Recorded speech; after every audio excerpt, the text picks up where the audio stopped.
Hello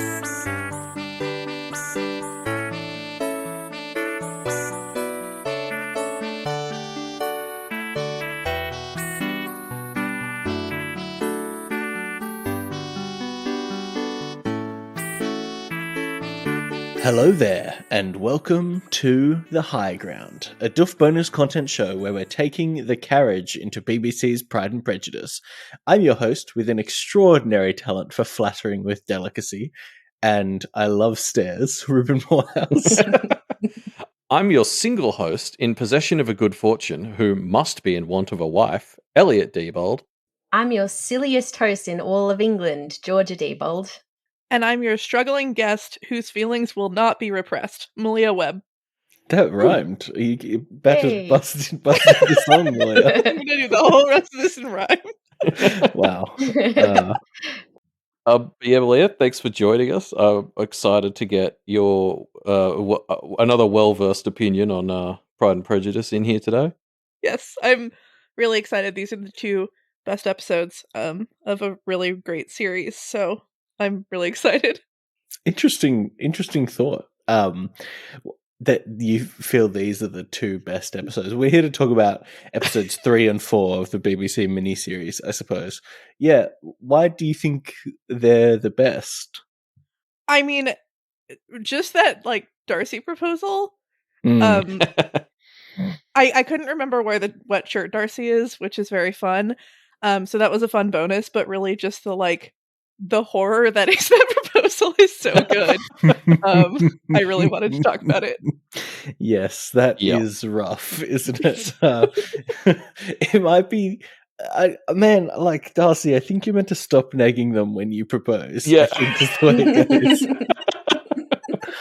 But yeah, it's such a tough contest between him and Mr. Collins. Like, they're both horrible proposals. Like, it's no wonder Lizzie turns them both down. But I'm not sure which is the worst one.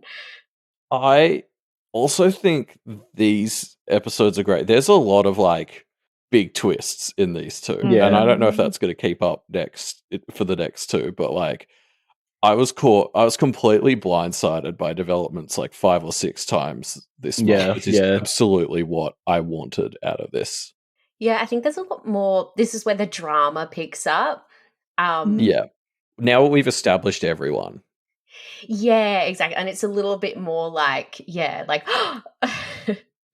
those kind of moments. Yes. And it's fun, like, we travel around. We go to Kent, we go to Derbyshire. We like sort of see London through Jane. Mainly just the inside of where she's staying. But yeah, Jane is so stupid. Sorry, I know that this is later in the notes, but she just like I can't believe Lizzie didn't just go down there and like, because it was like Jane was writing her these letters, and I was like, Lizzie, she needs supervision. She is an idiot. Like, she's like the most passive beta character. I was watching it with Ben, and we've watched these before, but he doesn't fully remember it, and he kept thinking like, oh, Lizzie's gonna go to London now to fix this problem with Jane. And I was like, no, she's going to Kent. No, she's going home. Like, he just never. Yeah. I'm with Ben. Like, Lizzie needed to like be Jane's mom, because who else is going to do it? Yeah, Lizzie really would have had the power to affect some change there, but just kind of let it happen. But you know, maybe there'll be more. She's not about getting all up in everybody's business like Darcy is. You know, I mean, she can tell herself that all she wants. I think it's also very interesting that Malia says these are the best 2 episodes, because there's no Bingley in these 2 like 0 out of 10. Oh, that's true. No Bingley this month. Very disappointing. I mean, look, Bingley was great in those first 2 eps, but the impression that we get of him in these 2 episodes, that he's so passive as to let himself be talked out of what he knows the truth is about Jane. I mean, it doesn't reflect well on him. I mean, well, yeah, that's why I want, because he's so pure, Reuben. Sure. I just need more Bingley in my life. I don't think I could possibly get bored of how boring Bingley is. And She'll be Jane's back. also, super passive, so they're perfect. Yes, they are. They match. I think there's a funny comment that Mr. Bennett makes like a bit later on about the two of them being both just so like ridiculously agreeable. Anyway, you can all look forward to that. Yeah. Sorry, the bit we got to talk about where Jane gets the note from Carolyn and she's talking it over with Lizzie, and Jane's just like, I just can't believe Carolyn would be capable of such willful deceit. And like, I felt I've never felt more connected to a character than like when Lizzie responded to that. Like, are you serious? Like, Yeah. Yeah, very good, very good. Like when she's like, like, Lizzie, you're gonna think I'm really stupid, but like, I think I've been deceived about her character. Yeah, it's like, oh, Jane, so pure. Yeah, well, let's get into it and we can talk through it chronologically and we'll get to all these great bits. Sure. But yeah, episode 3 starts with, I think, what we all saw coming at the end of episode 2, which is everyone except Lizzie. Sorry, saw this coming. Somehow. I don't understand, but yeah. Stupidly surprised. Mr. Collins has made an offer to Charlotte Lucas and she has accepted, which is kind of clearly the right decision for Charlotte, right? Well, it's funny that it's like Mr. Collins made this offer. It's like, no, it's a Charlotte made Mr. Collins make this offer is what happened. Like, she played him like a fiddle. Yeah, I mean, like, so we'll see their life later, and it's not like full of passion or anything. It's clearly not the life that Lizzie would want for herself, but Charlotte says that she's pretty happy with it so far. So well done, Charlotte. You've done good. She has that one moment just before she's sort of about to get married and leave where she's like, you will write to me, Lizzie. Like, you got to come and visit me. Just like a little bit of where she's like, oh, God. But yeah, mostly she actually seems pretty comfortable and she's like a very practical-minded person, and it makes a lot of sense for her. Yeah, if she's willing to have a life without like romance or love or whatever, then like more power to her. And like Collins is too fucking stupid to know the difference, so like it works. It's also funny because like Lizzie kind of tries to take this moral high ground over Charlotte when they're having these conversations about this, because Lizzie believes in love and all that, but like later on we're going to see Lizzie's face when she sees Pemberley for the first time, and like moral high ground vanishes real fucking quick. Yeah. Actually, that's a good moment where Jane is actually like, Lizzie, everybody's different. Like, what you want for yourself is not necessarily what Charlotte wants for herself. And I think like that's a really good scene, and that, Lizzie kind of looking down on Charlotte is actually really unfair, and she kind of comes to realize that and, becomes a little bit more accepting of it. Well, yeah, imagine being such a dumbass that Jane's the one who has to like pull your head out of your own ass. Like, not just that though, but like this also is pretty good for the Bennets as a family, right? Because yes, Collins already was kind of like, I'm not going to take your house or whatever to them. Like he kind of indicated that he would take care of them. But that was when he was planning to marry Lizzie. Now that him and Charlotte are married, you would think that this kind of means that they're hopefully not going to get kicked out of their house if Mr. Bennet dies, which was pretty on the table before. I don't think that's how it works. Like, I think they would still kind of have to kick them out, but I don't know whether they would still... I think they would still look after them, though, but I'm not sure. Or, like, I don't know, they could, like, live in the house, but it wouldn't be theirs or something, which is, like, kind of what the mum seems really worried about. Sorry, Mrs. Bennet is so funny. She is. She's every scene she's in is hilarious. And speaking of funny Bennets, Lydia and Kitty are still here, and yikes, continues to be the theme. I think they need like some kind of downer. wait. I don't know. I don't know what prescription they need, but something to just get them down a level. To be fair, Kitty is actually such a follower. Like, even though she's like a couple of years older, it's all Lydia, and then Kitty just, like, I think Lizzie says at one point, Kitty just does whatever Lydia does. Yeah. And God, Lydia is so annoying. Like, I hate her. I can't stand her. I did like that we got confirmation though that Well, I guess we'll talk about this later. But so Bingley and the party leave. They head back to London, kind of surprisingly. Ending the courtship with Jane, kind of out of nowhere, which is a pretty wild twist. Yeah, this is the real, like, slap in the face, what the fuck. But, like, Lizzie acts like Collins and Charlotte getting together is a big surprise twist to open the episode, and it's not. This is, though. Like, Bingley just up and leaving. I was like, what the fuck? Yeah. Yeah, this really did feel like it came out of nowhere. And, I mean, we'll learn more about it later. But even with the kind of story of Caroline Bingley kind of performing some machinations to get away from the Bennets, it still didn't quite hang together, and I guess that's because that's not the whole story. Yeah, I love Carolyn. I think Carolyn might be my favorite character. That's insane. That's insane that you just said that.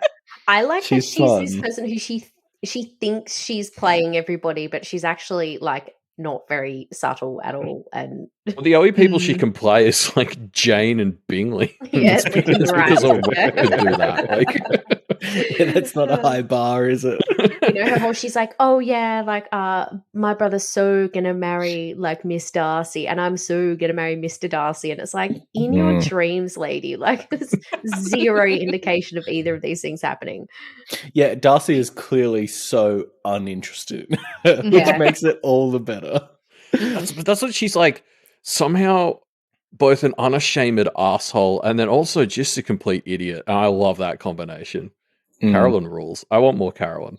Now, speaking of characters that I think rule, Mary Bennet is always just off in the corner, living her best life. And I think part of why I love her is Lydia is so annoying to her, and Lydia drives me so mental that I'm just like immediately on Mary's side. So Lydia is always harassing Mary to play dances, but then also just kind of bullying her. Like, Lydia, if Mary is key to your plans to be able to dance with soldiers, then get her on side and she will play dances for you more.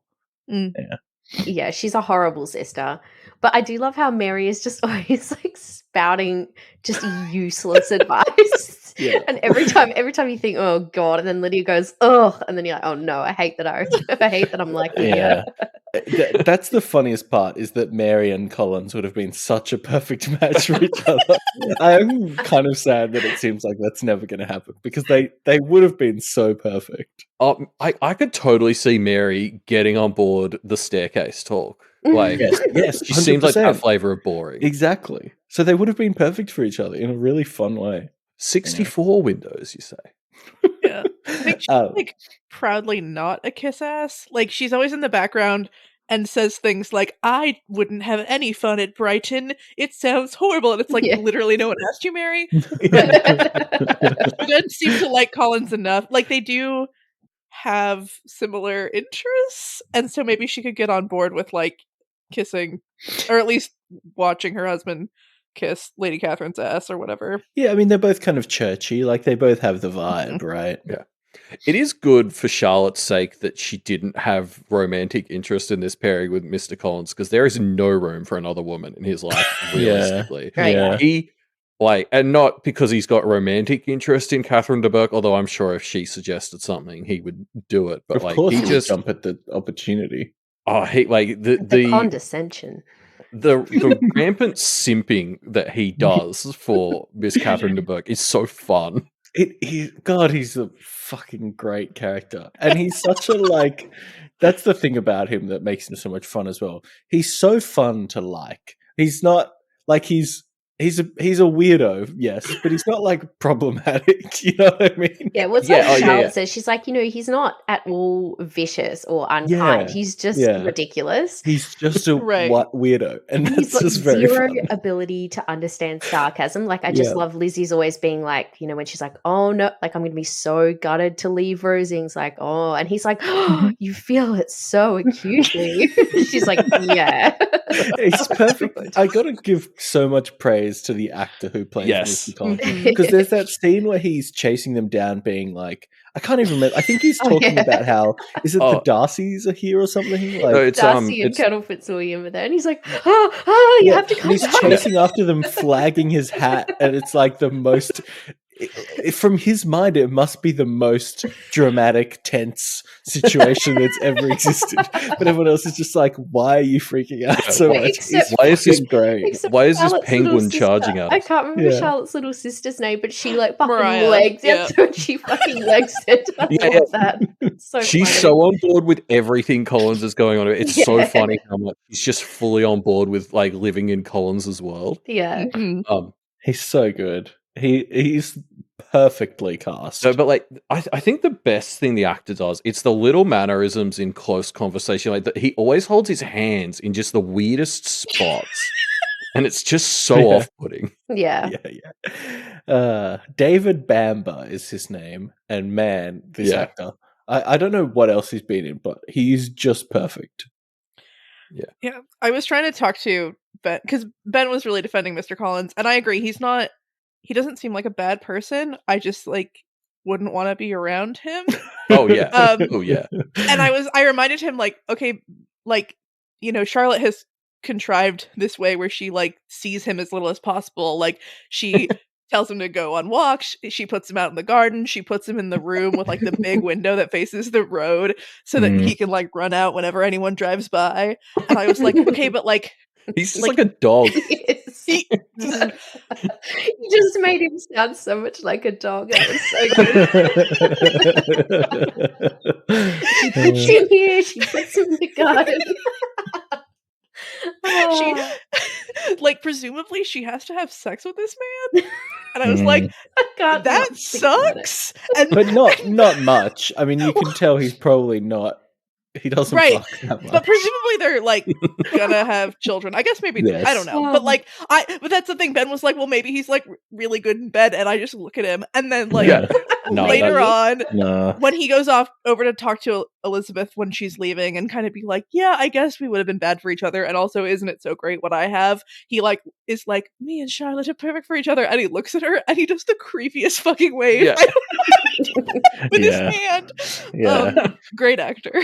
What a masterpiece of acting. But I do like that kind of that comparison of like Lizzie just wants like this beautiful kind of fairy tale ending, and the idea that like in that process, like she is pretty snobby of Mr. Collins, like, and Charlotte and Jane really have to kind of tell her like he's really silly, but he's not like a bad guy, and to some people that's enough. And it's just like funny how for somebody so smart, like it's really, I think it takes Lizzie a long time to appreciate that Charlotte's happy with that situation, or like at least content. Has found a way to make it work, mainly by never spending time with Mr. By just completely controlling his movements so that he's I mean, you like Charlotte set herself up to be a Mr. Bennet in 20 years. Like, let's be honest. Like, even with the minimal contact, she's heading for a Mr. Bennet lifestyle. And that's why I think it bothers like Lizzie so much, is because she obviously bothers her to see her parents like that. Like she really doesn't want that for her own reasons. But like, can't really understand that some people are happy with that.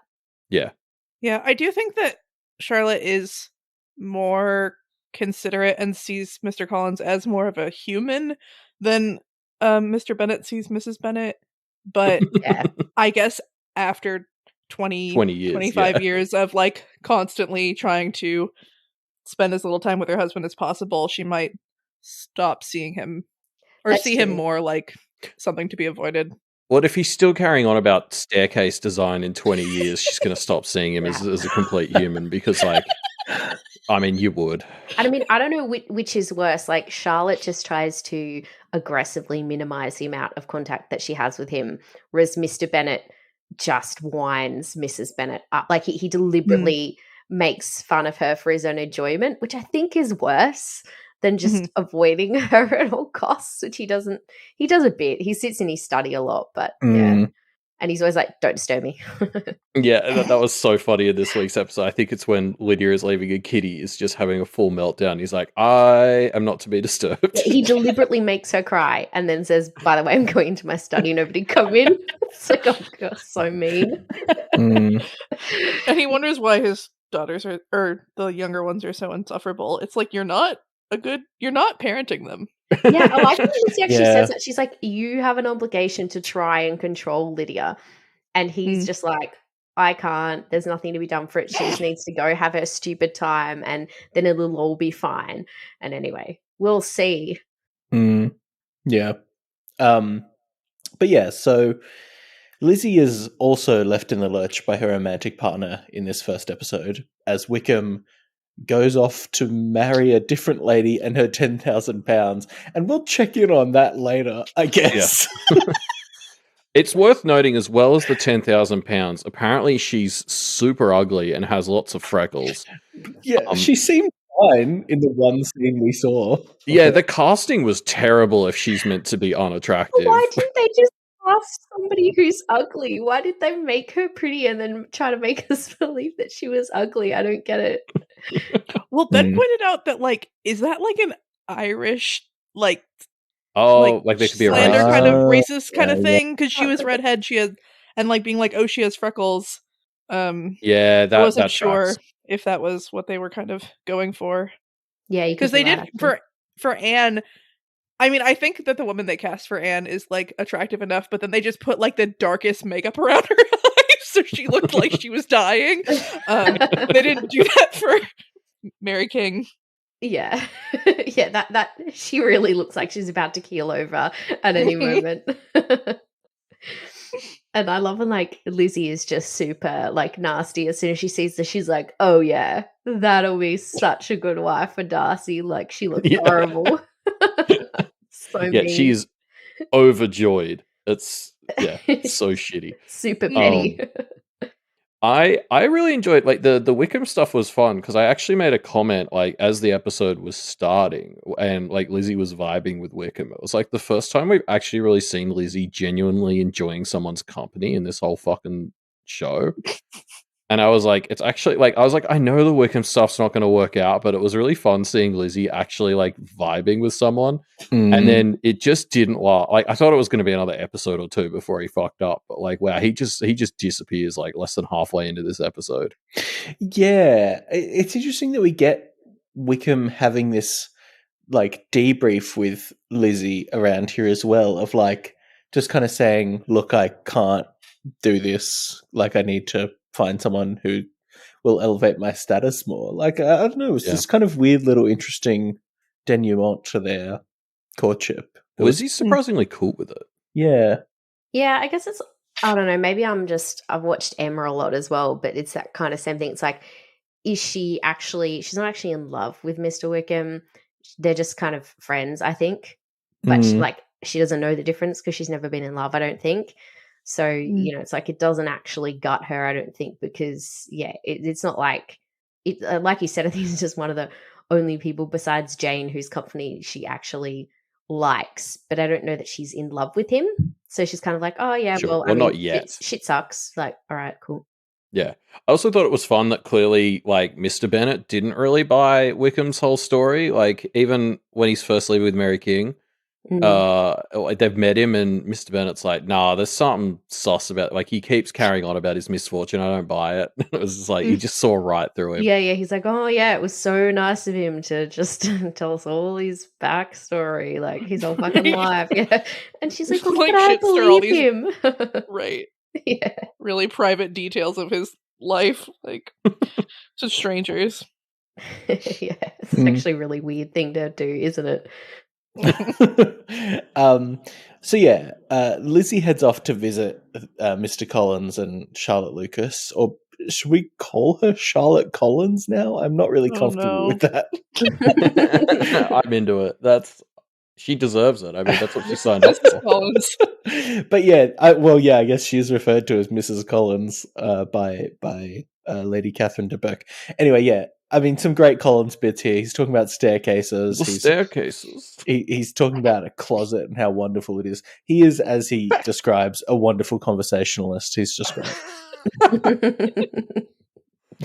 The closet is so funny because it's so mid. Like he opens it up. It's nice. It's just some shelves. Penny and I were watching this together, of course, and we're laughing at Collins the whole time. Of course we are. And then he says like, "Oh, and you'll love this room, and check out this gorgeous closet." And we both kind of laugh, and then he opens it, and we see there's kind of a corner thing. We both look at each other and are kind of like, "Actually, you know what? Yeah, it is a nice closet. Fair enough, Collins." I love when Lizzie's like, "Shelves in the closet." Ooh, like, ooh, happy thought. She's so sarcastic, and he just never picks up on it. Mm-hmm. Yeah, God, she would have really been a Mr. Bennet if she'd gone with Mr. Collins. 100%. She would have just fucked with him just constantly. Yeah.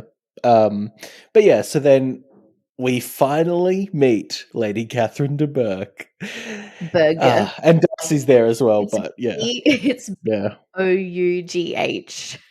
Berg. Oh, whatever. Anyway, close.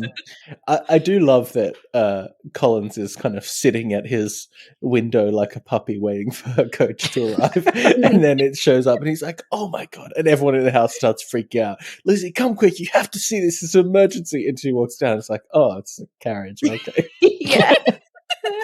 And it's not even Lady Catherine. It's just her daughter. Yeah. Very. I love how every time Lady Catherine de Bourgh interrupts her, which is constantly, interrupts him constantly, he like puts a finger to his lips as well, like to shut himself up. Yes. Yeah. He's so funny. Like the fucking Grima Wormtongue energy on this guy. He's like wholesome Grima Wormtongue. It's so fun. What a wonderful character. But yeah, I mean, what's everyone's read on Lady Catherine? I kind of was like, I couldn't quite figure out what I thought of her, because she's kind of, on one hand, she feels like she has enough richness to kind of cut through the bullshit, which is somewhat refreshing. But then she's also very like political and obviously has a very strong understanding of social norms and all this stuff, and uses them and kind of lives within them. I really couldn't. I didn't know how I felt about her. Like, should I like her? I don't know. I got the impression she's kind of an asshole. But like, I was actually struggling to read a little bit like how canny she is. Like, there were a few things where it seemed like some stuff was going past her. Like, she wasn't quick enough to keep up with Lizzie once or twice, it felt like. But then she doesn't seem like an idiot, like, because she's clearly good at some stuff. So I don't know. I don't get her either. I guess, like, with the advantage of having seen another couple of episodes, I don't think she's supposed to be really good or bad. She's just really rich and used to having her way and being in control. And I don't think she necessarily wants, like, she wants what she thinks is best for everybody, but she just doesn't ever consider that other people might have different opinions that are also valid because she's rich and she knows best. Like, that's I guess my read on her. Like, you know. So a rich Mrs. Bennet. Yeah, kind of, but less stupid. Yeah. So, yeah, like, I don't think she wants bad things for people. Like, she's not malicious, but she wants things to be how she wants them. And she would, you know, and this is kind of getting a bit ahead of myself, but like, she would kind of throw her weight as much as she can to make things go how she wants them. Yeah. I think she is also harsh. Like, she's really judgmental of people, and it's interesting because she has so much power, but it's like, because, I mean, presumably we don't really learn, but she's a lady, right? And presumably she was married to a lord who was like owned this house, and he died. So like, if he was alive, she wouldn't have the same amount of power and sway that she does. I mean, she'd have a lot, but it'd be different. And so she's this like woman in this super patriarchal society, and she wields so much power, but she doesn't lift up other women around her. She's really judgy about like the way that Elizabeth Bennet was raised and like how many of her sisters are out, and she's like, "Oh, you really need to practice the piano more. You should come like practice the piano in my servants' quarters." And also, I know about this obviously because if I had ever learned how to play the piano, I would be super good. Yeah, I love that line. So good. Because for ages she talks, you think she must be a really good player, and then right at the end she's like, "If I'd ever learned," and you're like, "Oh wait, you don't? You're not good?" Like, it's so funny. Yeah, she wants Mr. Darcy to marry her daughter. She wants Mr. Collins to organize. She's very opinionated, and she thinks she's right. That makes yeah, sense. and I think very traditional. Yeah, like not an open-minded person. Mm-hmm. Yeah. Speaking of, because it feels a little bit similar.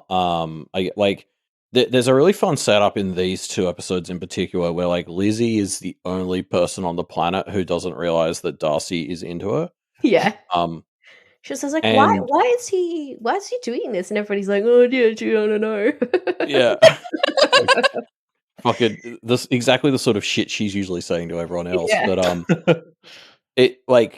it's a similar sort of thing where like Lizzie can be smart, but like she just has some fucking blind spots, and like maybe like Catherine de Bourgh is similar a bit, like in some ways, but it's just like I was just cackling at the already like there's that bit where I think it's the one where we first meet Fitzwilliam, and Lizzie's like carrying on talking about how Darcy couldn't possibly like her because once you've lost his favor, it's gone forever. He's really stubborn like that.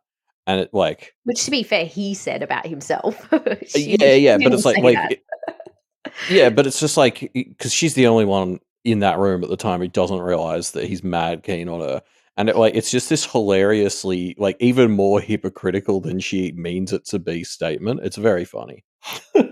Yeah, it's like it's honestly, I think never occurred to her that he could be interested in her. Like she is so convinced that he thinks she's an idiot or a loser or whatever. Like it is funny. But it's just funny because I think she's kind of digging into him with that. It's like, but she doesn't realize that like that's even more true for her than it's turned out to be for him. And just zero awareness of her own blind spots. I think he was just like such a huge dick. Yeah. At that first dance where he's like, Jane Bennett is the only person worth looking at. Everyone else here is awful. Like, Elizabeth Bennet is tolerable enough for other men, but I would never speak to her. Like, he's just like such a piece of shit that like it's her pride and her prejudice. It's all of these things where she's just like totally written him off, and like she can't.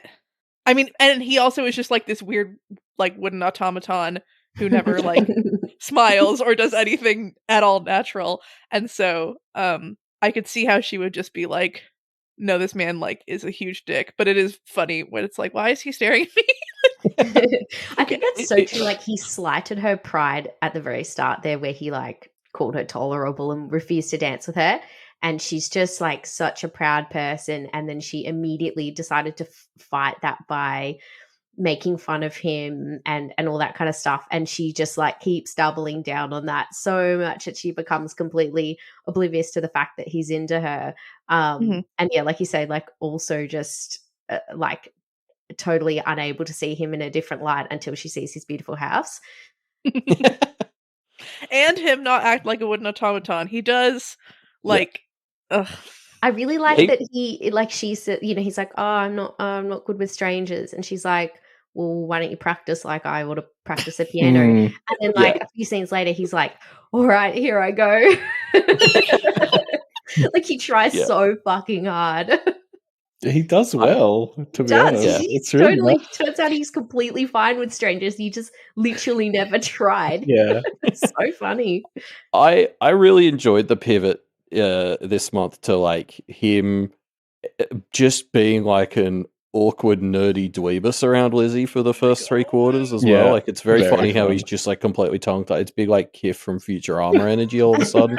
And it's a huge change, but it's like it was really important. It was like the first thing that made me like actually kind of get on board with Lizzie. Is that what's their ship name? Do they need one? Yes. Oh, okay. Well, here's what I learned. Darcy's first name is Fitzwilliam, which is crazy, right? Because also we meet Fitzwilliam, another character called Colonel Fitzwilliam. Yeah. So Ben who's and I Darcy's were cousin? Yeah, I didn't really understand that. It's his cousin. Yeah. I forgot. Yeah, I think I forgot him in the introduction of characters list. As soon as he came on, I was like, oh, I think I forgot him, or maybe I didn't, and it was just so far away that you just completely forgot. I can't remember. Yeah. Ben and I were talking about this, and I don't think this is confirmed in anything, but our theory was that Fitzwilliam is Mrs. that Mr. Darcy's mom's maiden name. So like he's named Fitzwilliam as his first name because it is like a family name because it was her name, and that's why Colonel Fitzwilliam Right, that makes sense. has the last name Fitzwilliam. Yeah. Love it. Colonel Fitzwilliam is so great, and he comes onto the scene and he's just like, "Hi, I guess I'm Darcy, but like really charming and cool." Yeah, totally. And the casting is so good. He looks so much like Colin Firth. I don't know what it was, but they looked like cousins. I think as well, he clearly knows that Darcy is into Lizzie. And then he starts talking to her and realizes that she has no idea, but also that she just gives him constant shit. And he is just loving it the whole time. Yes. He's grinning ear to ear. He's like, this is hilarious. Yeah, he's just talking to her constantly to shit stir Darcy, and it's hilarious. And he just listens to her just rag on him, and it's just like, and he's encouraging it. He's like, please say more. Actually, wait, hold on. Let's get Darcy within earshot for this. Yeah, he's like, please tell me exactly how he was a huge asshole when you first met him. She's like, yeah, okay. So, and he's there like, yeah, but I'm like bad with strangers. And she's like, oh, really? It's so good. But yeah, like, I don't know, even like just every interaction Lizzie's having with Fitzwilliam, like he's like, she's just like, why do you think he's staring at me? And he's like, oh, I don't know. Like he's just, he's having such a good time with these two, and he's absolutely valid in doing it. And of course, he's the one who, unknowingly lets Lizzie know about Mr. Darcy's intervention between Bingley and Jane, which we'll is get there. Whoa. Yeah. Mm-hmm. Well, yeah, I mean, I guess like the gossip continues to build up around town, as does the tension, until Darcy can no longer contain it and, proposes to Lizzie. Or I guess comes by, has a little freak out, leaves, then comes back and proposes, which is so fucking funny. I had forgotten for how long he gets up and moves around the room for a solid 40 seconds to a minute, just saying nothing, and Lizzie's just got her eyebrows raised at him she's got zero idea what's coming. It's so good. It's really funny. Oh man, okay, let's talk about first Darcy confesses that he's to blame for Bingley and Jane breaking up. That was shocking. Yeah, really was a wild twist, especially because yes, Darcy obviously had kind of noticed how annoying Mrs. Bennet was and stuff, but the reveal that he's that he I guess took so active of a stance, it was I don't know, it was wild. Because when Fitzwilliam first said that Darcy had talked Bingley out of an ill-conceived marriage, I was like, oh, okay, Lizzie's going to get another hate boner or something, yeah, and then it's going to turn out that it was actually stopping Bingley from marrying someone in London or something. Yeah, and I was expecting that twist, and then for him to just come in and be like, yeah, I did it and I'm proud. I was like, holy fuck! The hypocrisy of him saying that as he's proposing to her is so good. He's basically like, yeah, I wish there was somebody who could do that for me while he's proposing. It's so funny. He says, I'm proud that I separated Jane and Bingley, and I'm treating Bingley better than I'm treating myself right. Yeah. The fucking craziest thing to say. It's just horrible. Half of his proposal is just ragging on Lizzie's family and her station. Oh my god! And right before when he has his initial visit where he has a little freak out, he's like you wouldn't want to be around Longbourn a lot, right? And she's like, what? And then he just leaves. Crazy so thing. Funny. Well, it's funny because she brings it up. She's like, oh, I guess some women, don't want to be too close to their families, and he was like, yeah, you, right? Say yes. She just looks at him, she's like, what? please tell me you hate your family. There's big I hate your family. There's big haha JK unless energy from most of what Darcy says to her before the proposal. God. Really good. It's just an incredible scene, isn't it? Everything about it, because there's there's the layer of the Jane and Bingley stuff and how weirdly proud he is and also hypocritical. And then, like this proposal fucking sucks because he's like, you were beneath me, your family is dog shit, but I kind of like you anyway, so marry me? Like, it's just... And I love that, like, despite the fact that I think he actually understands her pretty well, he is shocked when she says no. Like, he's so fucking rich. He just assumes that I just don't think it ever occurred to him that he would actually have to try to give a nice proposal. I think he's just like, I can be so I can be so honest with her. She understands, and she'll probably just say yes anyway because I'm mega rich. And she's like, yeah, fuck no. I mean, to be fair, it turns out he's kind of right. Well, next episode. She just doesn't realize how rich at the moment. Like human brains aren't good at comprehending large numbers. She needs to see a large house to really see how many windows there are. Lizzie, in fairness, absolutely burns him so good in this. Yeah, like there's absolutely no way your proposal could have gone that would make me forget how much of a piece of shit you are, basically is what she says. But also I like that. I mean, she's not faultless. Like, he points out a few other things, like, the main reason she dislikes him, I mean, obviously the Bingley stuff has been added now, but is regarding George Wickham, and she actually has no fucking idea about any of it. Like, she's just so presumptuous and has just made all these assumptions about him without ever like really making sure that any of it was true. And he kind of gives it back to her a bit, which I like. He's kind of like, you're not exactly perfect, but I love you anyway. Well, that's what I really loved about the decision to have him just like own what he did to Jane and Bingley is I think like a complete redemption might have felt a bit like too silly storybook. It's actually kind of fun that it's like he has this big turnaround, but it's marred by the fact that he's like, oh yeah, no, I did do that and I'm fucking proud of it. It's a bit like, I found it so much more engaging and kind of confusing because I was like, wait, do I like Darcy now or not? Because that's still like an absolute dick move. Yeah, he has a reason that he believes is correct and it's just wrong, which is that he thinks that Jane was not in love with him actually and just into interested him that in his money. Or fucking idiot. but the thing is, like, he's seen Mrs. Bennet.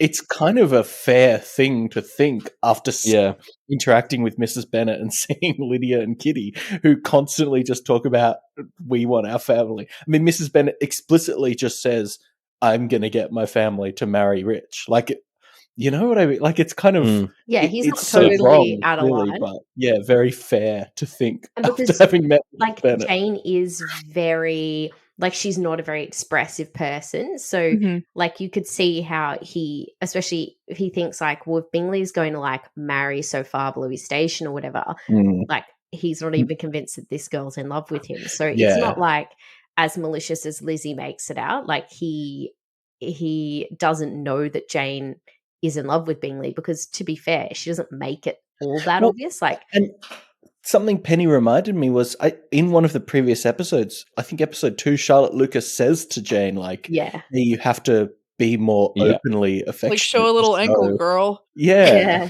Which, I mean, in hindsight now, is like really good advice from Charlotte. Yeah, Charlotte, once again, demonstrating that she's probably the smartest person in this story. Oh, totally. But I think that the thing that makes like Lizzie and Darcy's relationship so iconic is the fact that like they're both sort of great people or characters or whatever, but they really like change each other's perspectives. Like they do improve each other throughout the series. Like they point out each other's faults and like, you do this and it's really shit, and they give it back to each other. And like, you can imagine by the end of the series, it's like they've both become different, better people because of each other. And like, that's just a really nice, like, not like I don't like the, you got to change the man type, thing. Like you see that too much where women think they can make an a-hole like really great. But it's not like to that degree. Yeah, it's not like a fixing him type thing, but it's more like they just like point out each other's flaws and they do, make each other better, which is, because they're not perfect like Bingley and Jane are already. So they have to like improve each other. Yeah. I did find it funny that my first thought when Lizzie said no to Mr. Darcy was, fuck, I hope her mum never finds out. She will Yes, lose her mind. me too. Yeah, so No, good. I'd be interested to know what she would think, because she's maybe the only person who hates Darcy more than Lizzie. Like she can't fucking stand true. him. But he's so rich. Like she would He's so maybe rich. just have a stroke if she Yeah. she would know what It to could think. kill her. Yeah. It's lucky she never finds out. Yeah. Yeah. But yeah, so that's where this episode ends. We leave off with this confession going so terribly on all sides. And again, like at the end of this episode, I was just struck by like, man, I love that this is a love story. Like if this story could have just ended here and it would feel like a complete kind of experience of this thing. And now suddenly we know we're going to get into, I don't know if you would even call it a redemption, but yeah, like a enemies to lovers story that is just already from the seeds of episode 4 feels like it's going to get so good. A lot's happened in that episode, hasn't it? Heaps of stuff has happened. Yeah. Jam-packed. Well, yeah, let's get into episode 4, I suppose. So they both kind of have this argument echoing around in their head, clearly both on both of their minds. And Darcy tries to, I guess, exercise his feelings for Lizzie out of his body by writing a letter being like, here's the truth of all the stuff that's been going on, including Wickham. And wow. It's worse that I think we knew there was going to be another side to the Wickham story, but he being, I guess, effectively a pedo grooming Darcy's sister to get their money. She was like, what, 14, 13? Like, it's... I said 15 or something. She was 15. Pretty bad. Pretty bad. Which also he says she's more than 10 years his junior, so he's like 27. Just in case because Lizzie also reveals that she's about 20 around 20, here. So 21, a little bit of an age gap, but acceptable for the times. Yes. Yeah. But then, like, Lydia, I mean... So Lydia, I think, is also 15. We learned in that conversation with Lady Catherine. And it's kind of like, Lydia is out in society, so like maybe that's kind of acceptable, but also Lydia is definitely too young to be out in society. Yeah, the flip side to that argument is, have you seen Lydia? Yeah. Yeah, yikes. But it is fun that we get confirmation that Mrs. Bennet ruined Jane's chances with her constant meddling. So great. That's good. Yep. Surprising absolutely no one. And then, you know, Lizzie, when I think I'm jumping ahead a little bit, but, you know, when Lydia gets the opportunity to go to Bath or wherever she's going, and Lizzie's trying to say, like, she is impacting the family's reputation. She's making life harder for Jane and I, but without actually being able to say why. Like, so you're like, oh, poor Lizzie. Yeah, I also think it's fun because, like, this is one of those moments where we see how what Darcy said has gotten in Lizzie's head, which is something like Darcy seems to be consciously taking on Lizzie's feedback and implementing it because he still is mad keen on her. Whereas, like, it's funny how much Lizzie, I don't think, realizes how much everything Darcy said to her got under her skin. But I love that bit where she's trying to talk to her dad about Lydia's whole thing, and she's like, no, you don't understand. Like, our family's so embarrassing. Like, blah blah blah. It's like, wow, that really got to her more than I think she's consciously realized. It's like an example of, I think, where it's something that she already was kind of conscious of, but maybe a part of it was like, oh, maybe it's not as bad as I think. And then to have him actually go, your family's ridiculous. She's like, oh shit, it's true. Like, yeah. And I love the montage we get of her family being ridiculous. Yeah, it was very fun. That one. Remember where after we watched that episode last time, and we were just like, man, that sequence of just each of them becoming more and more inappropriate. Like, it's so hard to watch. And like Lizzie and Jane just standing there like, oh God. And then it comes back and you're like, oh man, that was a bad time. Yeah. Not nearly as bad as Wickham though. Yikes. Oh my God. Well, yeah. So Lizzie returns home and is joined along the last leg of the trip by Lydia and Kitty again. And I mean, can't these characters get out of the story, please? Lydia's trying. Oh, yeah, true. No, it's so good though. Like, she's she screams out the window like, you're here, and then she's like, oh, we're totally gonna treat you to this lunch, except we spent all our money, so can we money? I spent all my money on this ugly hat that I hate. Like, it's so fucking good. And then when she's like, oh, we're gonna have such a fun trip home, and then it just cuts to her and Kitty just screaming at each other in the carriage. You're like, they're so, like, they're such real characters. Like, we all met somebody like Lydia. Like, they're a little bit hyperbolic, but you're like, oh my God. It's funny how this book that was written like hundreds of years ago, you're just like, oh my God, these are just people. Yeah. Like, it's so funny. Mm-hmm. Oh, Mrs. Bennet still just reminds me of a hyperbolic version of our mom. These two episodes is just like, fuck, she really is mom. Yeah. Oh my God. Yeah. A lot of similarities there. There's this line when I think it's Lizzie talking to Jane after she gets home, which is maybe the best burn I've ever heard in my life, which is when they're talking about Wickham and Darcy. Jane says, one has all the goodness and the other has all the appearance of it. Like, what that's fucking, what a line. God damn. Jane Austen you would not want to be in a verbal sparring match against Jane Austen. Holy fuck. Yeah. Really good. Yeah. And just the way they say it, like, I always wonder, is Jane Austen like the equivalent of like Gilmore Girls, where people don't actually talk like that? Because it's just so delightful. Like, I feel like I get such delight listening to them talk in a way that maybe was normal back then.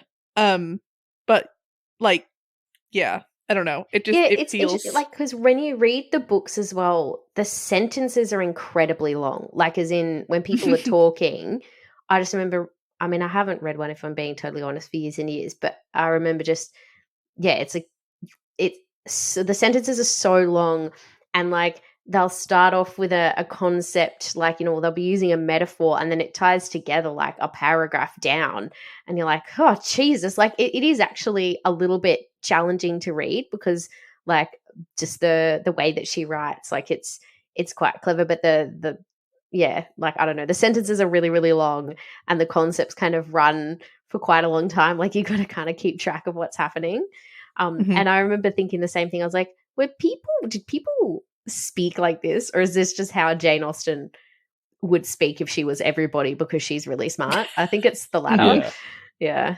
What's like Shakespeare, right? Is like Shakespeare was obviously quite poetic for his time, but then as a modern audience, like, that's even more enhanced by the fact that everyone still performs it in ye old English, I believe is the technical term. So it's like you get like the combo of the poetry, the natural poetry, with the like oldie timey language, and like, yeah, I think you're probably right that it's like that combo for Jane Austen is, it's like not only is she writing great bangers, but also it's like the delivery in even more archaic English now is like just extra fun. It makes them sound real smart to us. Yeah. Except Mrs. Bennet. Yeah, well, yeah. Sorry, can we also talk about, like, I really enjoyed this setup of Lydia going off with the soldiers, because she's going to be like, I can't remember what they called it, super special friends with Mrs. Forster or whatever. Particular friend.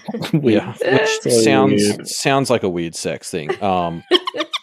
It does, doesn't it? Like, I had comments about this that I was going to bring up, but I'm putting all those to the side now, because Malia has written in the notes here that apparently that is like Mrs. Forster, like the Colonel's wife. Uh-huh. I thought that was his daughter. She's like Lydia. She's like a little Lydia clone, and Colonel Forster's like the colonel of the regiment, and he's like this like man. Like, he's like Denny was kind of like a older teen. You see like Lydia and him flirting in, I think, the previous episode, and he seems kind of boyish, but Colonel Forster is a man. Yeah. But it wouldn't make sense for like a, you know, like a Charlotte Lucas type or a Lizzie type to be like, I want Lydia to come with us. Yeah. So while I don't think we learn her age in the book or whatever, like, it only makes sense if she's kind of like a Kitty or a Lydia type. And like, when did they get married and what is happening? And it's weird. But also, yes, this is. But I mean, I think we as well start to see how much, like, we see that Lizzie takes after her dad quite a lot.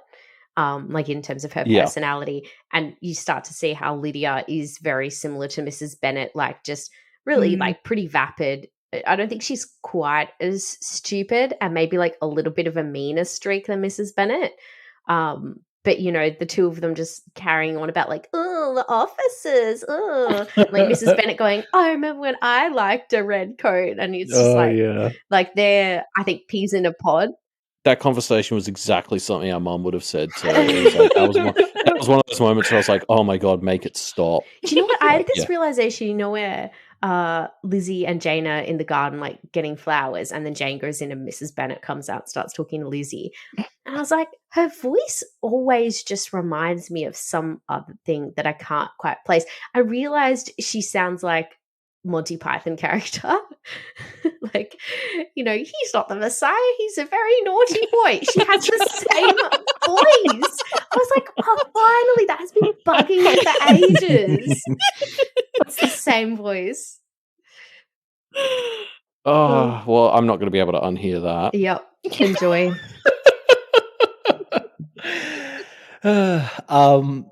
So yeah, Lizzie ends up going on a trip with her aunt and uncle, including visiting Pemberley, which is gorgeous enough to make Lizzie rethink her rejection. This is so funny. Like all these 2 episodes, she's had such moral high ground about her romantic ideals and all that shit. She takes one look at this house and you're like, oh, you material bitch. Like, she tries not to, like, when her aunt's oh, maybe this renders the owner like a little bit less horrible. She's like, yeah, a tiny bit. And then the music crescendos and she looks back over and you can see a little part of her has died inside. Like, she's like, oh, fuck me, I could have been the mistress of this place. Yeah, she explicitly stands at the window. She stands at the window and says to herself, oh, this could have all been mine. Yeah. She's thinking, gee, his proposal was very bad. Yeah. Like a defense. Like, it was very bad. I really liked, we have the housekeeper here who kind of acts as, I guess, an impartial-ish source on Mr. Darcy, and kind of just keeps talking about how, he's kind of, people think he's selfish, but he's just quiet. He's actually really nice. And you can see all these thoughts worming their way into Lizzie's head, being like, turning it around. Yeah, it's so funny how every aspect of this trip to Pemberley is seemingly just the universe conspiring to like slap Lizzie in the face for saying no. It's hilarious. Yeah, I think it's funny too, because I mean, as much as we joke about how it's all just seeing Pemberley that changes her mind, like, it's not just that. It's obviously there's like a whole sequence of events that takes place. But it's also good because, like, he wouldn't have turned into this really nice version of himself if Lizzie hadn't shot him down. Do you know what I mean? Like, he's clearly internalized it. She's lucky that he comes crawling back. But I love that aspect of it too, that it's like he would never have become so much more humble and like obliging or whatever if she hadn't kind of given him a piece of humble pie. I think that is what's really funny about these 2 episodes is we've seen that like Lizzie's had a big impact on Darcy, but like he's only just, I think, starting to crack her a little bit. Like, she's internalized some of the stuff he's been saying, but it's like it feels much more like he's the one who's changed more at this point, and that's kind of fun because she's the protagonist. So it's been really funny to like see it from her perspective as he's like changed a lot, and you're sitting here like, come on, like she's about to follow is what it feels like. Yeah, like I think because he is doing it on purpose, right? Like he's actually hearing what she's saying and he's consciously taking on what's hers is like more subconscious. But I love when she's like, where her aunt's like, he's not at all like you described. And she's like, yeah, like I'm so surprised. Like, it's like, what could have affected this change? And her aunt's like, oh, gee, I want it. She's like, still so doesn't get it. He's fucking proposed really to her. Funny. And she still doesn't get it. Like, she's so stupid. Yeah. She's been spending too much time with Jane. Yeah. I think part of it too, though, is like, he's finally in a place where he's comfortable. Like, he's best friends with Bingley, who's just like this adorable little like teddy bear, right? And like, while he is kind of a pushover, presumably Bingley likes nice, happy people. And like Colonel Fitzwilliam is like, oh yeah, Darcy's super cool. He gets like weird and quiet. when we go to Rosings because he fucking hates it. But, you know, a lot of the time he's super chill. And then you get the housekeeper being like, oh, he's so great. And like, yeah, he's a little quiet, but he's so wonderful. And so I think like he's really trying, but also we're finally starting to see Darcy in a space where he's comfortable and super trying to impress a woman and knowing exactly how he fucked up. Yeah. Like he's actually just, I like that as well. Like he's just really introverted. And now that she's made this comment being like, have you considered trying harder at being better with people? Like he's so nice to her aunt and uncle and just like really friendly to them. And you could just see he's trying so hard. Yeah, it's adorable. And he's doing really well. It's so true. I like that that idea, like you see a bit of Bingley in him. That's so true. Yeah. I thought it was like funny though, because there's a lot of weight put on how the housekeeper like goes on about how great he is. And I do get it. But I was also thinking like, what like is she going to give tours of the house and be like, oh man, Mr. Darcy is such a dick? Like, you know what I mean? Like, she could have just not said. She could have been complimentary. But I see what you mean. But it is just funny how they're like, wow, his housekeeper really likes him. It's like, yeah, but I mean, she's not going to be here. Like, oh, I fucking hate that guy. She could have just been like, oh yeah, that's him. He's like handsome. But she didn't have to be like, he's the best fucking guy I've ever met in my whole fucking life. Like she didn't have to say that. So it's going to carry some weight. No, I mean, I get like it. That thing, like that, you know, classic line from Harry Potter about like that how you treat the people beneath you is so much more powerful than about how people treat the people above them. Like, I think it's supposed to be like that. No, yeah, no, I get it. I just thought it was funny that it's like, I mean, she's not going to say the opposite. Can we talk about the real issue from this section of the episode, though, which is Darcy rides in on his horse, and that hat, it's too tall. How does it stay on his head? He's a really good rider. Because the wind resistance alone should knock that thing off if he's going more than 10 kilometers per hour, I would assume. Like, it's a ginormous hat. And I'm not even speaking just like in the thing, like genuinely, how did they film this? Because I was looking and there are no straps on that hat. But at this point, my best guess is that it's like Velcroed to his hair or something. I think it's just a snug fit. No. Yep. No. Yep. And his hair kind of like poofs up and helps it stay. There's actually there's it's pegged to his hair or something. It's just too big. You know, I think we sort of touched on this. I think Penny had said something about how just unflattering all the women's outfits are. And I gotta say, like, the men's, they're looking real sharp. Like, the men look so sharp in this. And then the cut of the women's dresses is just nothing. I just really started realizing at this episode, I was like, these dresses do nothing for these women. I mean, they have boobs. Like, that's true. Lydia's are very booby. I really like high-waisted stuff, and so all of the like I guess we call them shrugs or whatever that they have on over their long white dresses, like when they're outside, I like them, but inside it's just these white. But I think the problem is like it's a little bit higher than the waist, and so it just like kind of cuts them off and it drapes so that you don't see like the curve of their waist.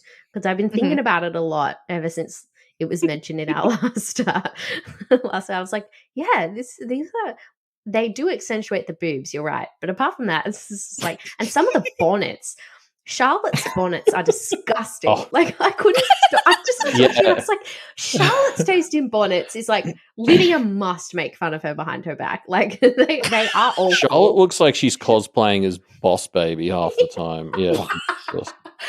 It literally looks like a baby's wear. She's always wearing these like white fluffy ones. And you're just like, oh man. Whereas like Lizzie has this like really nice outfits when they're visiting Rosings. She's got this like kind of copper colored bonnet with then like this beautiful matching scarf and little jacket. And I was like, she looks good. Anyway, that's my fashion analysis. You're welcome. Yeah. I don't seem to hate the dresses as much as you do, which is interesting, Georgia. Like the cut I of the didn't border. hate them, but like I think Reuben said something about Penny pointing out that they're just like not very flattering, and I was like, wow, Yeah, it's true. I mean, I think they look Yeah, adorable, and they're also quite practical for the time. Like I can get behind the fact that they're always wearing boots, and like that the dresses, the length, like cuts off so that like the dress doesn't, like it's sort of like 7/8 almost, like so it doesn't get dirty. Like it's surprisingly practical. Yeah. It's just not super flattering. Well, yeah, I don't know. I guess I'm gonna keep more of an eye out for it next time. Hopefully, I'll remember. Speaking of fashion, though, so obviously, like, can we talk about where Mr. Darcy enters that wet T-shirt contest? So good. And this is, I think, what I've seen pictures of in the past. Okay, yeah, Hamwise was telling me this is a very famous scene. Yes. But maybe I'm getting confused with Love Actually. Actually, now that I think about it, where Colin Firth also emerges wet from a pond. It's an homage to this series. Oh, is it? Where they have him, in Love Actually, they have him do the wet shirt. That's very cool, actually. Yeah, I'm a big fan of that. But like, okay, not to ruin this iconic scene or whatever, but like that pond was gross. There's no way his shirt is still that white after swimming in it. Like, where did he get out? Like, there's no way, because his pants weren't covered in big bits of mud as he crawled out of the water. Like, it just. I just love that he's literally trying to cool off. Like he's still struggling with his love of Lizzie so much. He's like, he's like fencing, and he's like, I will be rid of these feelings, and then he like jump into the pond because he just can't stop thinking about it. It's so good. It's so over the top. And then he gets out and she's there. It's unbelievable. Yeah, the awkwardness is so good. The way he asks about her family twice in a row is so funny. Well, what would you do? Like, can you imagine this situation? You've proposed to somebody. You don't hear from them for like, whatever, 4 months. You're going home, and then just suddenly you get out of the shower and they're there at your house. Also, and you're like, the reason you were in the shower is because you were so overwhelmed. Yes, you had to try and like ice your body in this freezing, dirty pond, and then you get out, and she's fucking at your house unannounced. Like, it's wild. Every time I watch this scene, I am like overwhelmed with how incredibly awkward this situation is. And like Lizzie is just like so embarrassed. She's like, she wants to die. She's like, I can't fucking believe he turned up here and he wasn't even like wearing a shirt. And then her aunt makes a comment. She's like, oh, he's not so formally attired or something. And she's like, we have to leave. Yeah. It's so good. Well, I love that he's like, we have to. She's like, we have to leave, and they start getting ready to go. And Darcy like runs out, being like, no, let me show you this, let me show you that, like desperately trying to make more time. Like, good work by Darcy pulling this He got off. there in the nick of time too. Yeah, and he's because he had to go put clothes on, man. Like he's half naked, especially for these times. Yeah. This actually brings up, this is something that I thought was very funny, because like they go and they're like, oh, we're going to go visit Pemberley. It's like, oh, is the family there? And it's like, no. And I was just like, it was almost a bit of a culture shock that it's like, in these time periods, I guess you just go stop by big fancy houses and get a free tour or whatever. Like, I was like, I just can't imagine.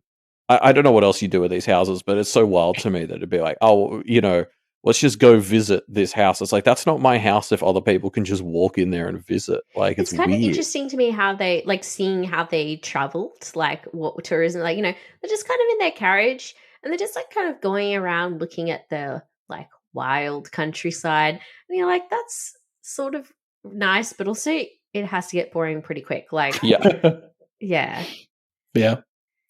I think another thing about it is, like, you get more of the sense from the book, but I feel like after, he gives her the letter and they leave, I mean, they do have a decent amount of connections, but, if the Bingleys never go back to Netherfield, and if they just kind of time it so Elizabeth's never visiting Charlotte at the time Darcy's at Rosings, like, there's a chance they're never, ever going to see each other again. Mm-hmm. And it's so, like she's so worried about him seeing her like ogling his house because like it's so like presumptuous to go like check out the goods after like turning him down and just, but I'm always like at the end of, I guess, episode 3, when like when she refuses Darcy, I'm always like petrified that they're never gonna like make it work. Like they're just never really gonna see each other again. Like because with Bingley, it's just like, yeah, I guess that's done. Like Jane is never gonna see him again, because if he ever sees her, like bam, it's on. He's super into her, but like there's a chance that he'll just never come back and they'll just literally never see each other again. And so then she's there at his fucking house. Like, yeah, oh my God. It's so wild. Oh, it's so good.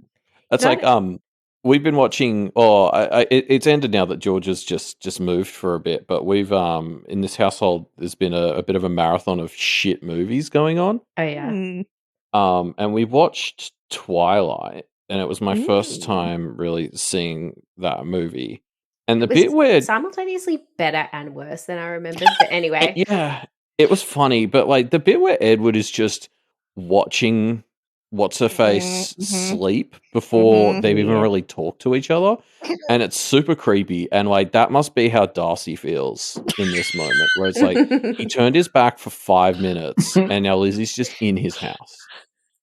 But also, there's a part of him that's like, go, go, go, go! Like, oh my God! Like you said, it's like he probably thought, I'm never gonna fucking see her ever again. Like she has just rejected me so hard, and it's over. And then she's at his fucking house. Like it's unbelievable.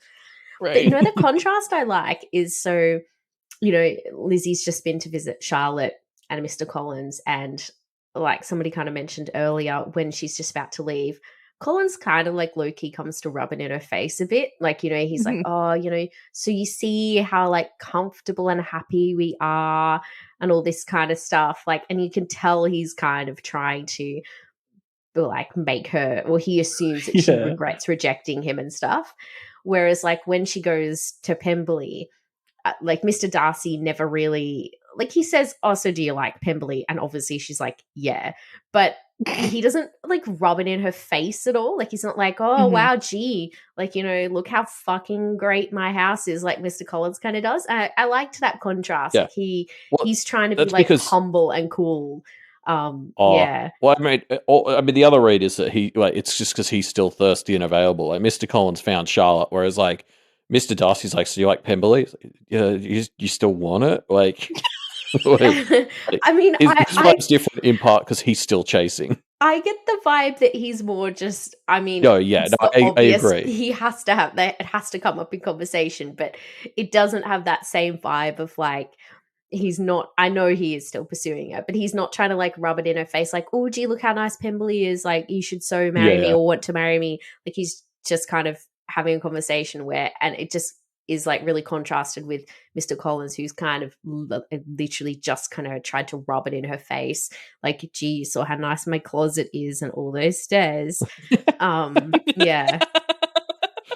I love the stairs. So like, this episode ends with like Lizzie and Darcy actually hanging out, and it really is the first sort of moment in this whole fucking show where it was like, oh, these two are actually they're gonna fall in. You see them starting to fall in love. This is the first time the two of them are actually hanging out voluntarily and like into it. And wait, they start talking, and like my reaction just as the episode was wrapping up here is I was like, so is Lizzie going to apologize to him for all the Wickham stuff? Like she hasn't yet. Yeah, I think once he apologizes for breaking up Jane and Bingley. Yeah, I mean that's true. There's stuff to go, but it was just funny that it's like they just sort of started talking, and I was like, how the fuck has Lizzie not opened with an apology for the like? Especially she apologizes it feels like she owes him one 3 times for invading his privacy by accidentally being at his house because she's so embarrassed. But she never actually apologizes for that. That's so true.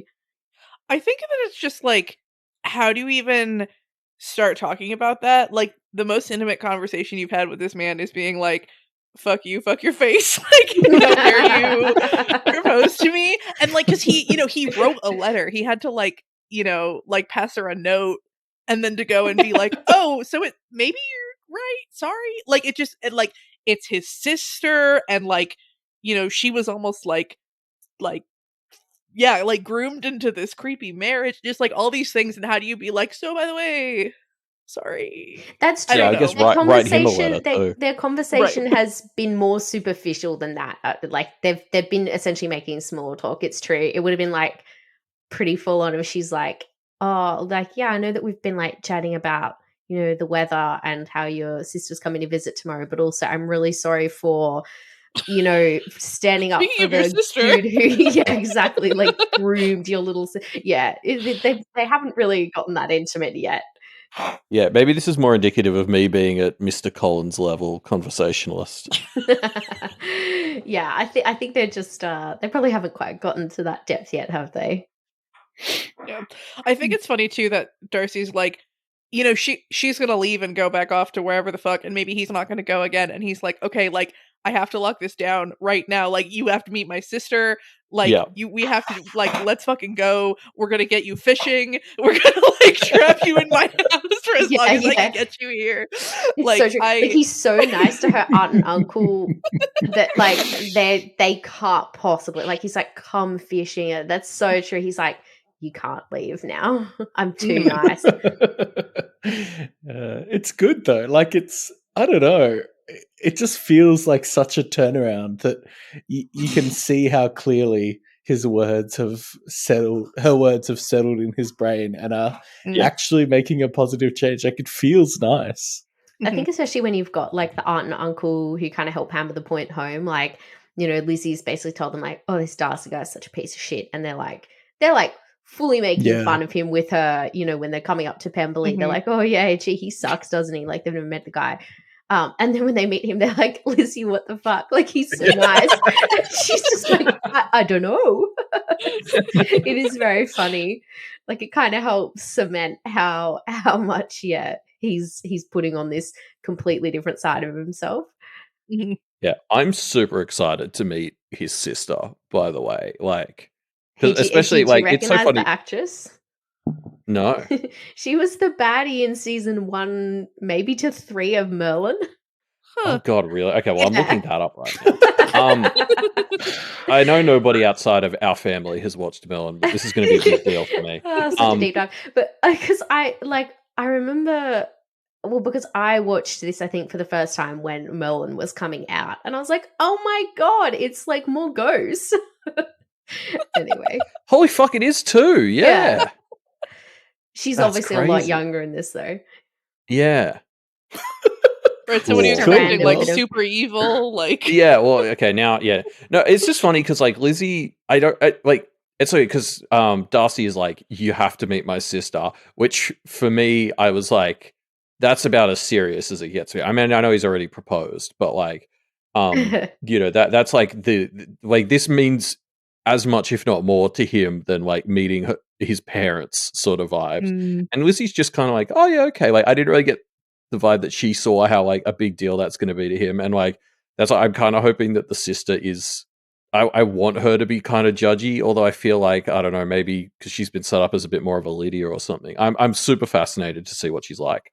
Oh, cool. I was going to say something that like implies a little bit about what she's like, but I'm not going to say it now because that's no, don't spoil that. I'm so excited because she seemed like, obviously with the Wickham backstory, she's definitely prone to being an idiot sometimes, but that was maybe a while ago now, and we've seen so many different kinds of idiot in this show. Like, which kind is she? And what does she feel like? Does she? Because Darcy clearly really cares about her, and so like, does that go both ways? Because I'm always a fan of like the sister who hates the girlfriend sort of energy. I'm kind of hoping we'll get some of that, and then because then when you win that over, it's always great. Anyway, I'm keen to check it out. I cannot wait for you guys' minds to be blown by the next 2 episodes. I just can't wait. I was gonna say, do y'all have any like thoughts about where this is going? Or well, I think they're gonna end up together. Okay. Whoa. Pull out my bold and specific prediction, lock it in. What twists do you see? I was actually wondering if we were mostly done with the twist, but that doesn't make sense because we've still got a third of it to go. Yeah. So something's got to happen with Lydia. Like, there's no way that it will just be an uneventful trip up to wherever the fuck with all the soldiers. Well, like, she's been a lot of foreshadowing, hasn't there? Been a lot of foreshadowing. Yeah. Do you think she'll get married to what's the soldier that she's always hanging out with? Denny? Yeah. Mm-hmm. Yeah, or maybe this isn't the sort of thing where she'll get knocked up or something, but because that would be mega. It'd be pretty scandalous. Yeah, it'd be a big deal. Yeah, I don't know. She's gonna get hitched, and it's gonna be funny or dramatic in some way. All right, yeah, I think you're right, Reuben. Like, Denny will turn out to be rich, and he just didn't tell anyone. Surprise! I'm in the army because I really believe in serving my country. Yeah, but I have 10,000 a year. Well, Denny is the youngest of 4 brothers, so he wasn't entitled to any of the fortune. No, I think it's going to be the other 3 have died died in a really bad yachting accident. Yeah. Well, who was it who had the really young wife? Colonel Forster. I feel like something like that is going to happen, where it's going to be like another military colonel who's like way too old for her, and that's like the scandal, you know? Yeah, I like that. Yeah, that's the best. And Jane and Bingley are gonna rediscover each other. Okay, yeah, I was gonna ask about that. There's no way if Jane and Bingley aren't together at the end of this, 0 out of 10. Yeah. That is. I agree. Like Lizzie and Darcy, honestly, I can take it or leave it. They're, But Jane and they're Bingley just don't a end up together. mechanism for Jane and Bingley to find their way back to each other. Yeah. I hope Carolyn comes back. I mean, she has to. If Darcy and Lizzie, yeah, 100%. Carolyn is going to become a big force for a bit. Yes, I can't wait. I'm excited for that. Yeah. Well, she's supposed to arrive tomorrow with the rest of them. Oh, that's right. She's part of that whole crew. That's right. Bingley is coming back to you. We've got to get Jane. So Lizzie's got to invite Jane over to hang. She has to get really sick, so Jane has to come take care of her. Whatever happened with Netherfield. Maybe Kitty will do something. At this point, I would consider that a twist. Like, if Kitty does something, Mary will run off with someone. That would be a twist. Oh my god, that would be a twist. Yeah. Nice. Cool. Well, we'll see how that shapes how many of those predictions are true next episode. We'll be talking about the final 2 episodes, episode 5 and 6. Very excited to see what happens. Yes, but as we say every month, it is a truth universally acknowledged that a listener in possession of a good fortune must be in want of patreon.com/doofmedia. That's pretty good. That's good. Well done. Yeah, nice. Yeah, pretty clever. And as we always say, bye, listeners. Get out of our swamp. And also, no harm ever came from reading a book.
Bye.